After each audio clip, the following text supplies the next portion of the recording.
So today we're going to talk about your book description. Your book description is working against you, and it's serious. Book descriptions are serious, and a lot of authors bypass this step. Your book description is like, and it is the pitch for your book. Think of it as an elevator pitch. Everybody knows about an elevator pitch. Everybody knows, what you need to establish an elevator pitch, right? Do the same with your book, but for your book description. This is how people learn what the book is about. After they have looked at the title, they've checked out the book cover, they decided that they want to read more, they go right to the book description. And sadly, a lot of book descriptions are horrible. They are horrible to the point where you don't know what the book is about, or the book description does not even match the title or the book cover. And so I'm going to give you a couple of tips on how to create a book description that sells. Right now, I'm going to show you my Google document, and then I'm going to go over to Amazon and show you what the book descriptions look like in the bestseller categories and some of the genres. And guess what, guys? Mimic that. Mimic that stuff, because that's how you're going to sell the book, especially to my authors out here who don't want to get their hands dirty. You just kind of want to write and publish, and boom, there you go. Then when you do that, you need to make sure that that book description is on point, so you can go to sleep, close your eyes, and people can buy your book. No one's going to buy a book with a crappy book description. They're just not, right?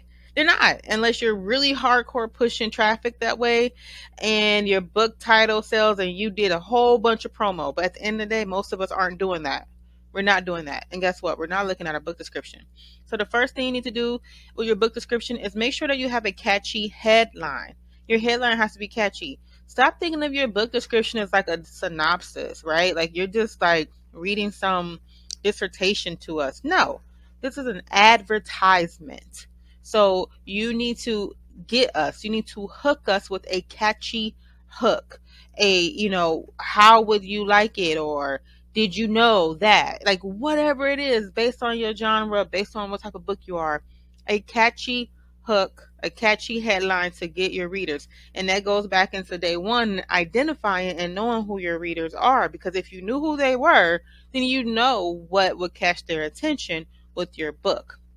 If you have a book about domestic violence, then you're going to get a catchy hook. It's like, hey, do you feel isolated, or are you in a relationship that is abusive, or whatever that is? You have to get a catchy hook for your book description.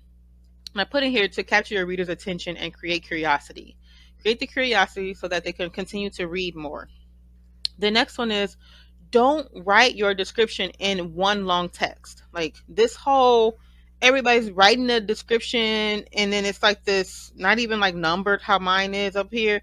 You just write in this long paragraph.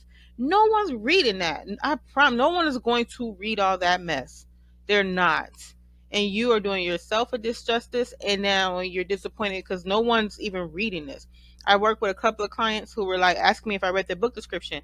No, I'm not reading that. That's so much like jargon in there that you haven't even separated it, and you really don't. It shows that you do not care about your readers. You don't care about your readers, and you don't care about your sales page. So stop with this long form. Separate it. Keep your paragraph between 2 to 3 sentences for readability.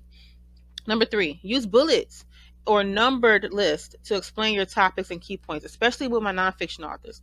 You're a nonfiction author, you have a book about mindset, resilience, whatever it is. I know for a fact you have 5 tips, 5 steps, 5 ways, 6 ways, 7 affirmations, 5 scriptures, or whatever it is. You need to put that stuff in bullet format, because the way people look on Amazon and on any of these book pages is, and look at the title and looking at the cover, they go right to your catchy headline and hook. Now they're skimming through all of this stuff going, let me see. Oh, she's talking about 1 way to do this and 3 ways to do that. Okay, great. Make sure you do that. Stop bundling that stuff up. No one's going to read that. No one's going to read that, guys. Number 4, let your reader know what they will gain from reading your book. A lot of times I don't see this at all, especially with nonfiction authors nowadays. You guys are just writing a book telling me like, hey, I want to write a book about, just motivating people. Motivating me to do what? Like, Okay, like what makes me want to read your book, and why is your book the book that I need to read this year to motivate me? Like, what am I going to get out of this book? Are you going to show me how to overcome something? Am I supposed to be excited when I read this book? Is this book supposed to help me to grow? Say that. Be transparent. Be open. Be honest, and tell them that. Number 5 is highlight the benefits of getting your book and identify what pain point your book will solve. So you need to let them know, like, hey, from this book, you're going to be able to, sleep at night, um, wash the dishes, with a clear mindset, whatever that is. You need to let them know that. And then what the pain point will solve. If you are, someone who's always tired at night, and my book is going to show you 5 ways on how you can get the rest you need without taking any over-the-counter medicine. Like, wow, I need that book. Like, I want to read this. That right there is going to help someone to click on the link to buy and put it in their cart and read it. Number 6 is use active voice when writing. You are the authority in the book. So use the active voice. Stop using the passive voices and all that stuff. Use the active voice. And honestly, you need to be writing your book description in the third person. Write your book like you're the publisher. Write your book like someone is telling them about you, right? Like, in this book, you will learn. Not in this book, I will teach you how to. No, no, no, no, no. Write in the third person. Write it as if you're the publisher. Write it as if you're someone telling another person about this book. Hey, girl, in this book, you're going to learn about all these different steps about resilience, and she even has the blah, blah, blah. Write it in that voice. Okay, that's how you should be writing that. And then the other one is spell check. So a lot of times people aren't spell checking, and there's some weird, crazy, funky, like hidden text and code and stuff in there that if you're uploading to Amazon, is gonna, there is not gonna work good for you at all. So go back through your stuff. Make sure you don't have any of the weird text in there. Everything's spelled properly. Stop putting all these question marks in there. Are you someone that likes this? Are you someone that likes that? Like that stuff right there, it works against you. You need to turn those questions into statements. Like, instead of continuing to have a whole book description of questions, make it into a statement, where it's like, hey, are you looking for a book that will help you sleep? No. You're having problems sleeping, right? You need help with da da da da. Like, tell them, talk to them in a statement type of voice with that. And now we're going to go over to Amazon really quick and show you guys, and I just put this in, show you guys how important it is to make sure that your book description has all the key elements I just said, and to include keywords. The way people search for books is not just throwing in mindset and love and books to encourage me. No, no, no, no, no. It is a search term. It is a particular way people search. Like I put in here, how to shift your mindset. That's what I put in here for the book, just searching, right? If I'm online and think about how people shop, how you shop, I'm looking for a book that's going to help shift my mindset. That's what I get for the number one. Look at that number one bestseller. They're a bestseller for a particular reason. I'm not talking about the people that dupe the system and do this whole throwing their book into some random category to become bestseller. That's cheating to me. That's not even cool. Like, mm-mm, I don't care. That's not even cool at all. But if you do everything the right way, you can become a bestseller. You can get people to buy your book and download the book, whether they like it or not. This book right here, 490 downloads or reviews, and then ratings, and then look at the title, right? The title has everything in a search that I did. Whatever it takes, master the habits to transform your business, relationship, and life, right? Has everything that you need up in that title. You click on the book, so we see the title, like it came up in my search, boom, bestseller. Now let's see what the book description looks like here.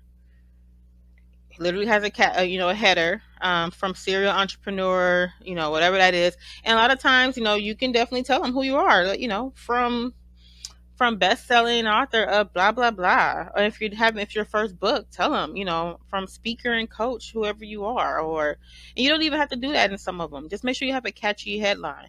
And this one is, no matter who you are or where you come from, your education or your network, you can defy odds to create the life you want and build. pretty catchy, right? Because I'm like, oh, cool. Talking about defying odds and all that other stuff. And then what are you going to do? You're going to scroll down a skim and boom, you see these bullet points here?